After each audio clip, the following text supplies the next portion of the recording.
And we are live. Hello to all viewers and welcome to the fourth alumni talk in the series of catch-ups very close to ThinkYoung's heart. For any viewers new to these weekly talks, we're picking the brains of our wonderful alumni to showcase the achievements and stories of those in the strong ThinkYoung community. But importantly, they are also here to offer some words of wisdom and help inspire the young generation to get themselves out there, kickstart their careers in whatever path or passion they may want.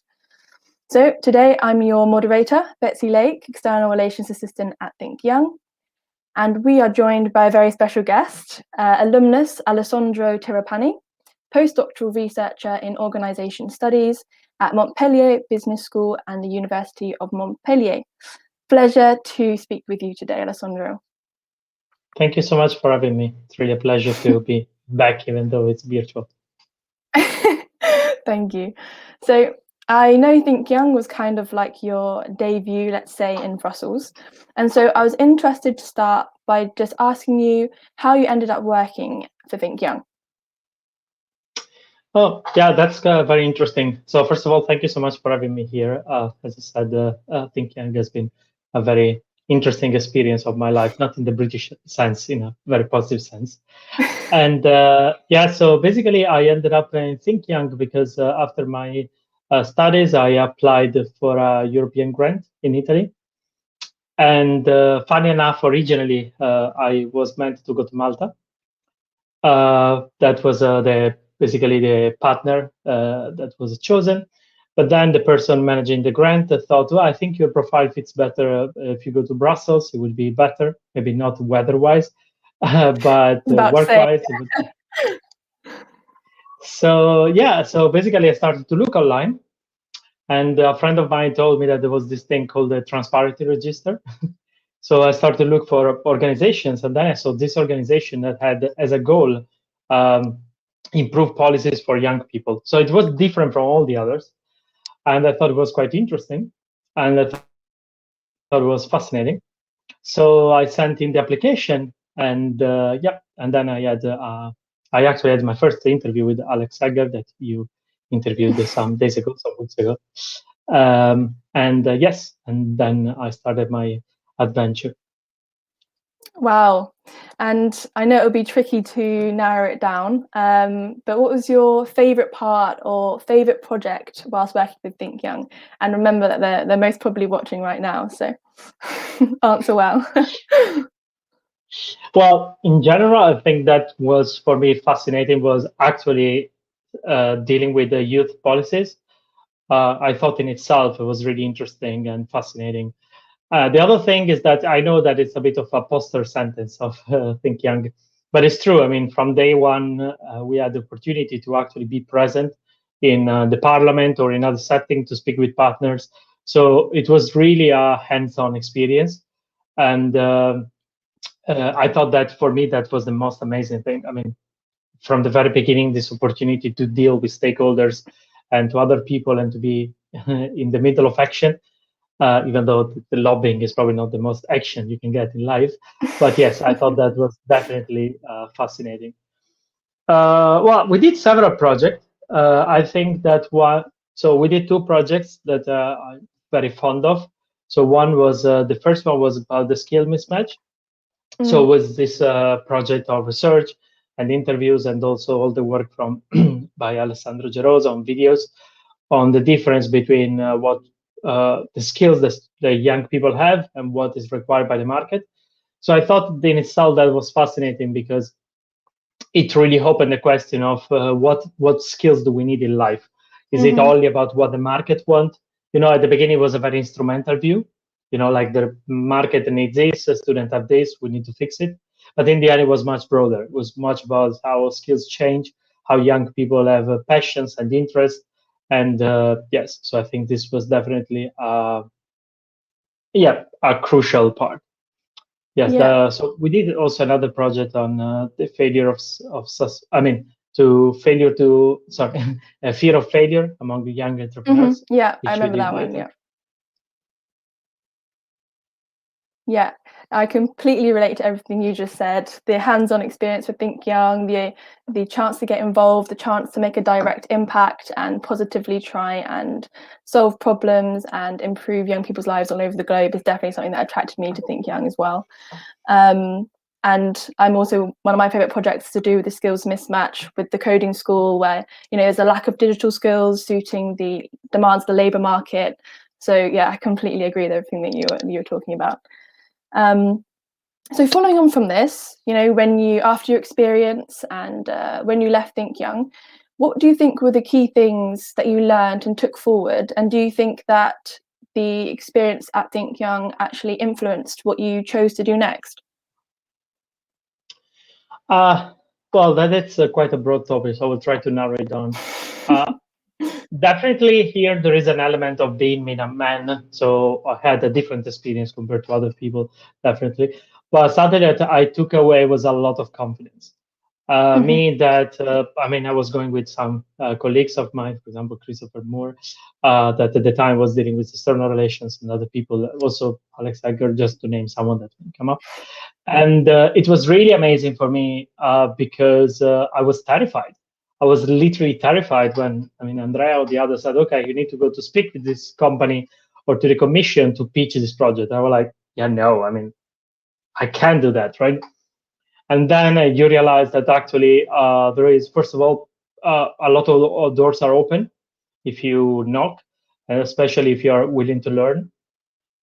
So there was a lot of listening, but also there was some speaking, and it was terrifying, as said. But you realize that actually the feedback was really good a lot of time. We also had some bad experiences. I cannot downplay them. We had some bad events, let's say, with some people. But nothing dramatic. But even that was an experience, right? How do you deal with someone? So that was the first one element. Another element that I brought with me was definitely leaving the cocoon a bit of the of the student life, but in a nice way. Meaning that at least ThinkYoung specifically, but I think Brussels, it's a very specific place where you are still a bit of a student because there are all these interns, but you are still already in the work life. So it was a transition that I really liked it, and it helped compare maybe to corporate life or to be immediately. Yes, and I think this is very specific to Brussels and maybe the other cities where you basically are in an organization, but you are also specific in a bubble, right, in the Euro bubble. So you are interconnected to a lot of other organizations, so you don't learn only about your job, but you learn about several things. And finally, I think something that I brought away with me was everything that I didn't know. So I realized that I didn't know a lot of things. I didn't know that I actually wanted to pursue the career after. I learned about the European Union, a lot of things that I liked, and a lot of things I didn't like at all. By the way, this is not here for the interview. It's here. So I'm fond of the European Union, but I think you stay in Brussels, you learn a lot of things that are really not pleasant and really negative. So I think that for me was also a huge learning experience, both of the things that I could and also the thing I didn't want to do, or I was not interested, or I didn't agree with. Yeah, I completely agree. Both positives and negatives of all experience teach us really essential things. And I think you talking about that lack of self-confidence is something that so many people can relate to. I never would have thought, a year ago or so that I would be doing live discussions on webinars. So it's amazing. So since ThinkYoung, you've obviously had a very cool journey as well. And I'm really interested, as I was mentioning earlier, to hear what you're working on currently, as I know you're into organization studies, but I do not know what that means at all. So please do enlighten me. Well, the very short answer is that organizational study, it's basically management. So it would be business studies from more a sociological perspective. So would be the aspect of business and the management that look a bit more about the social components, organizations, meaning at firms or public firms or NGOs as part of the society. So not only as maybe strategy or more classic views of efficiency, but it's, yes. So I think that it's a way to summarize it. So basically now I'm a postdoctoral researcher at Montpellier Business School, and I'm also part of the research management group of the University of Montpellier. And I completed my PhD in management in London at well, it used to be called the Cass Business School, and now it changed name in the Base Business School uh, to address decolonization and other ethical issues, which I very much endorse. And yes, so basically, before I studied both management and international relations. So basically, my profile has always been a bit between these two words, a bit more management, a bit more politics, and yes, and mostly now in my project, what I do besides teaching, I mostly research non-standard work and precarious work and alternative arrangements. And in this framework, I also study platforms, for example, the gig economy, Deliveroo, and this kind of alternative work arrangements. I hope this summarizes. Yeah, wow, I can talk for 5 hours or so. Thanks for being concise for us, since we only have a short time. And I really want to go into this a bit later on and delve more into that. But first of all, I was wondering, is this something that you had been interested in, like say when you were younger, and this is how you pictured like your sort of journey going, or did you imagine things differently? As you know, when you're younger, you want to do loads of different things. For instance, I used to want to be a vet, but my allergies to cats, horses, and most dogs kind of made that a bit unlikely. So I was just wondering if that was the case for you. Has this been a plan, or what's happened along the way? So I was actually thinking the other day about this, and so I think I decided that I want to be an academic when I went to the university, and I found very interesting professors. So I would say that probably my first interest in academia was about teaching, which, interesting enough, is probably the least appreciated part of academia. If you know how it works from inside, it works much more about research than teaching. But I've always liked teaching, and so I was inspired by some models. Then when I finished my master, I decided to try to apply for some PhDs. I didn't find anything, so I wasn't admitted, more correctly. And so I found this opportunity for ThinkYoung, and then I went to Brussels. And so, I mean, to be completely honest, for me, was the experience of Brussels was really important, because I realized on one hand, a lot of people were calling themselves researchers, but I realized that very few people had a PhD. So when people were asking you, "Oh, you are a researcher, do you have a PhD?" I would say, "Well, actually, no." So I thought that actually I wanted to do research and I wanted to learn. I needed to learn more. So it was a bit of a practical thing. So I like doing research in academia or outside academia. That was a request. And the other thing, if I can be completely honest, I think when I was in Brussels, I thought that I didn't like too much research in the private, I mean, not the private sector, but like narrow-minded, and was much more directed at a very specific scope, had to be too practical. Now, funnily enough, when you're in academia, you actually miss that part. So actually, when you're in academia, you say, well, actually, I needed to backtrack a bit. And it would, I think is really interesting, and something I would like to do in the future, is to have more discussion with policymakers and practitioners, and even, yeah, people in general. It doesn't have necessarily to be that. So I think that one of the elements that for me was important was try to learn how to do research a bit more abstract, a bit more like at academic level. Doesn't really mean much, right? It's more research that it's more for the sake of research, at least in the first step. I really believe in this idea that you have some research that it talks more about to other research, but you need to have also research that talks to the practitioners. And when you have too much of only one of the two things, then it creates some bubbles, right? So you have maybe sloppy research that it's only for the policymakers, not well informed, or you have some research that it stays in a bubble, nobody knows about it, and there is necessity to bridge the two. But yes, I mean, I think it's possible and absolutely welcome to have more interaction between policymakers and research. I think it's important. Yeah, I know exactly. That's one of ThinkYoung's activities is connecting the two so that policymakers are well informed, especially on youth needs and barriers. So I couldn't agree more. And for those young people maybe thinking, oh, should I pursue academia and research and PhD and things like that? From yourself, would you have any like words of wisdom or tips or advice to give? Well, it's hard to say. I mean, I would say that the first thing is that academia, it's a job as others. Every job is different. So I think many people, probably myself included, when I started, I saw it more as a continuation of studies, when in fact it's a career in itself. So if do not choose a PhD, do not choose to go in academia because it's the easy way. It's not. It's absolutely not.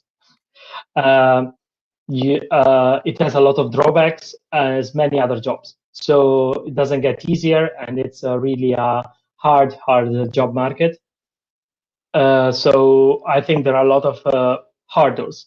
This said, I think I'm really happy I did a PhD. If I would go back, I would do it again. So my idea is that I think what's really important for me, at least in my experience, and I guess in social sciences or probably even other sciences, is very much the community you're going to join. Mm-hmm. So if I'm really happy of the community I found, and communities actually, there are many, and I thought that for me it's really, really important, and it actually made it possible to navigate the hurdles and the complexities of the process. Mm-hmm.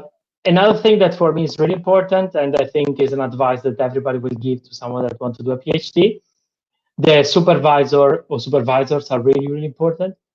Mm-hmm. And yes, so it's really hard to know before, but try to know as much as possible. And finally, I would say that an advice is that you can quit whenever you want, and there is no shame in quitting. There is a lot of people that goes through mental health. We actually had a lot of session at the university, because people feel trapped. It's a job like any other. You're not a failure. You're not worse if you don't have a PhD. It's a piece of paper, and you can be specialized in a million things. So if you don't like it, don't stick to it because you feel all the pressure. You can also change a PhD. You can change supervisors. So it's a career. As any career, you wouldn't stay in a place because you don't like it, but also you wouldn't quit completely the industry or the job because you don't like your place of the job, right? Your workplace. Yeah. So yeah. Thank you so much. You definitely broke some stereotypes and misconceptions there. I really appreciate your insights and honesty as well. So I just wanted to delve more into what you mentioned earlier with what you're working on. So you work with alternative job arrangements and things like this. And I wanted to know, in terms of COVID, I think everyone looking forward is wondering how COVID is going to affect, the future of work and things like that. So I was wondering, one, how has COVID affected you and your career, and also how you think it's going to affect the future of work and arrangements like this? Well, this is the $1 million question. Future telling is not a very nice science, but I would say that the first thing is that I think me and many other people in my position, we were on the more privileged side. Basically, all my job could be done online, and I actually had more interaction with a senior professor that maybe they were in the US and they wouldn't, or other countries, wherever, and they maybe wouldn't have had the time to do a one-to-one Skype. And this COVID, in a way, allowed them to have more interactions. So that it's a positive side, possibly. This said, I think there are a lot of drawbacks, beside, of course, the dramatic human toll of the pandemic, which I'm not in any way discounting. So I would say that one has been that social isolation has gone to the roof. And as I said before, the community really, really important, not only for mental health, but for job satisfaction, for job improvement. And I think this doesn't necessarily apply to academia, but to everywhere. I mean, the idea that someone can work remotely is great to the extent that it's limited, or it's, I don't know, it's a possibility, or it's arranged very well. but isolation can really destroy you in the long run. I mean, your connections, your life, and so it's complex. I mean, I wouldn't discount this. Another thing that I've seen firsthand, I can talk about the thing that I've seen, to be honest. It's teaching. So I can imagine other activities that are one-to-one, for example, pitching to clients or having a networking event or having business fairs. All these categories really change so much when it's online because it kills the human connection there, which is so informal. It's immaterial. All the casual meetings. So I think that it's something that has to be accommodated. On the other hand, it's true that it was long due that a lot of industries actually embraced the more technological arrangements. So the idea that, for example, you don't need to travel the world for a meeting, or the idea that you can accommodate some personal needs, or the idea that people that wouldn't be able for economic or personal reasons or travel restriction to attend the international events, conference and networking, business events, are now more easily included in this. So I think there is a huge potential. I mean, there is a whole debate also on the carbon footprint or ecological impact, which could be taken into consideration. I don't know. It's not a very neat answer, but just to say that I think there are some positive sides. But for me, the most negative side was this loss of socialization that I think is absolutely crucial in the longer run to work well and do well. Yeah, I can't agree more. I think it's so vital that mental health is really seen as a priority working forward post-COVID, and even improving it since it was before. We've already seen that improvement in awareness and talking about these things previously, but it definitely needs even a much bigger improvement than has already been happening. As we know from that mental health is really plummeted during all of these lockdowns and isolation, as you said. So yeah, thank you for your thorough and interesting answer to that. So going forward, I wanted to ask, do you really recommend then that young people to cope with this changing and sort of more unpredictable job market and future of work? Do you think that internships are really vital, and would you really recommend them? I know for myself, having done this placement with ThinkYoung, I've learned so many essential and advanced skills. It's really accelerated, personal and professional growth and development. So I definitely advocate their importance, but I wanted to see your perspective on internships. Yeah, thanks. So, I mean, don't want to do self-advertisement because there aren't that much to sell in academia. But I did my main work of the PhD thesis on internship in Brussels, actually. And having been an intern myself, and then I interviewed a lot of interns. I spoke with several associations.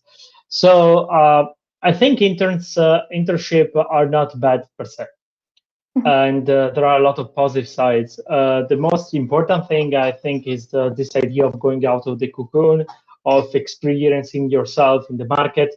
Not even the market, which I don't like the term, in the broader society. So you can work in many things. Does that to be? I mean, ThinkYoung is works as a non-profit, but also research. But also, I mean, you can work in NGOs or companies or public institutions. And I think it's really, really important. The fact is that there is obviously an abuse of internships, which I would characterize more specifically as bad internship, meaning that you don't learn that much, more than evil organizations that are use it in an evil way. They exist, but I have to say that at least in Brussels, in my research, I didn't find a disproportionate amount of companies taking advantage of interns. But I've seen a lot of internships that were not really teaching much. They were too short. And so an internship has to be well crafted, has to be meaningful, and also it has to be paid to some extent. Unfortunately, unpaid internships are absolutely damaging for a lot of social groups. And yes, so that's something I wanted to stress. You said at the beginning, like, do you have any advice for interns, stuff like this?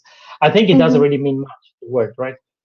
Because behind the label, there are a lot of different people. I mean, like, for example, there is a gender divide that is very strong, but there are also a lot of minorities that are excluded, but for different reasons, more or less overt racism.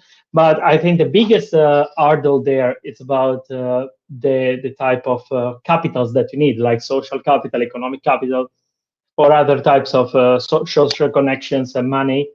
And I heard a lot of people that really went through gigantic hurdles to be able to afford it.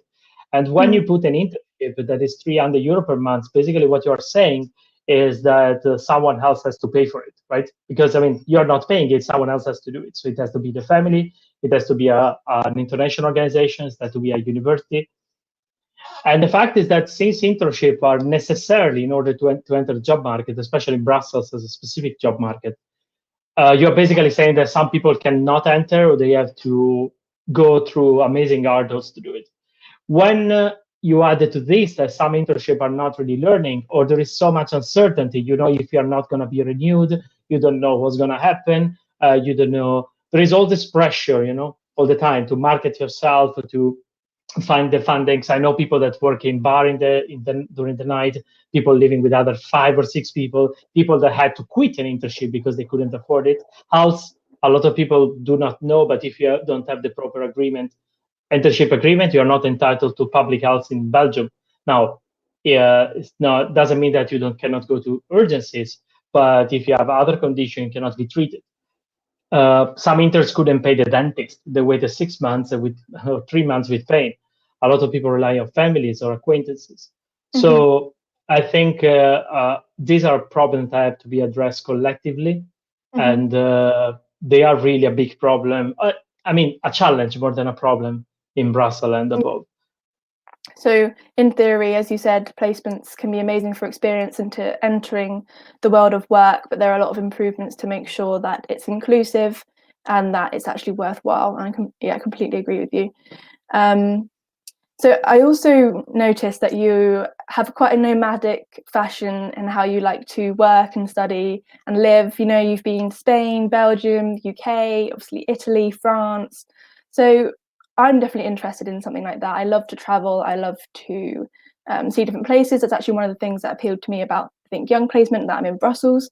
So how do you find living between different cities, and what are sort of the pros and cons and tips for those wanting to follow a similar lifestyle, I guess? Well, I mean, the most obvious, I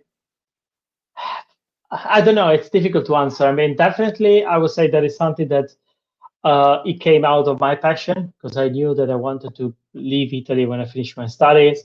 And then the point is that you get into that, a bit. So at some point, it becomes more a mindset. So it's not a very good answer, to be honest. I think that one thing led to another. And definitely in my 20s, there was a lot of enthusiasm. So I was super enthusiastic to go somewhere and somewhere and somewhere. And for me, what really saved me a lot of time was the network of friends, of colleagues, of people that I met. Amazing solidarity and a lot of help that I got. So I think that was quite helpful for me. Also, as I said, I mean, there were a lot of privileges that I had. I mean, I didn't use much money, to be honest, but I mean, I was living as I could a bit, but definitely there are a lot of head starts that I had. Another thing I think is seeing that for me it was important to see why I was going somewhere. So I mean, of course, going somewhere for the Erasmus is quite easy as a motivation, but also I mean, doing an internship or doing the PhD, changing city. I didn't try. I tried not to think too much, but not to do it completely lightly. So try to see if it fits a bigger purpose. So in the end, I was mixing both the passion, but also trying to find the job that I wanted to do. So specifically, for example, I wanted to do this European experience, and I found a place in Brussels. It could have been Malta. I wanted to do a PhD, and initially I didn't even think about the UK. But then a professor told me, well, why don't you apply to this university? And that's where I ended up. So yes, so there is a point there. But it's also very hard to balance personal life and private life and professional life. So it's something that you need to juggle. Mm-hmm. Well, thanks for that. I can't believe the time's almost up. It's been the quickest half an hour. So I'm just going to end on some quick fire rounds of 2 questions that I want your advice and insight on, if I could. So yeah, answer as concisely and as punchy as you can. So 1, if you were the president of the European Commission for one day, what would you do and why? Wow. I would say, I would say that we need definitely a social integration and to get rid of the obsession with the single market. And Europe is not an economic union. It can also be an economic union, but it has to be a social union, and there is so much to do there. And I think the obsession with the single market it's extremely damaging. And so I don't know what I would do. Smarter people than me failed, but much Great. smarter people than me. Thanks. And finally, I would love to ask you if there was one thing that you'd wish you'd known when you were younger, or one thing that you wish you could tell your younger self, what would it be? Well, I think it would have been useful to know that a lot of things are a lot of hurdles, a lot of problems are external. So I think I was very much embedded in this idea that if you do all your best, that you can make it. And then I learned along the way that there are a lot of injustice, inefficiencies, problems that are outside, and you should be able to navigate them, but you also should bond with other people to try to fight them and solve them. And I think it took me way too much. At the beginning, I thought it was if I were failing or succeeding, it was all about me. And thanks to me or because of me. But in the end, it's much more complex than that. And there are a lot of problems out there that you solve working with the others. And that is not all your fault if you succeed, but it's not all your merit if you, sorry, it's not all your fault if you fail, but it's not all your merit if you succeed. It's a blend. I mean, I think that's advice that everyone can appreciate. So thank you for that. And thank you for being here, for your time and sharing your advice and your experiences with me and all of the viewers. I'm sure everyone has been interested in what you've been saying. It's been a pleasure. So thank you so much. And thank you to all those watching. And it would be great to see you all next week for our next alumni talk on Thursday. Thank you so much for having me. Bye. Bye to everyone. Bye. Bye.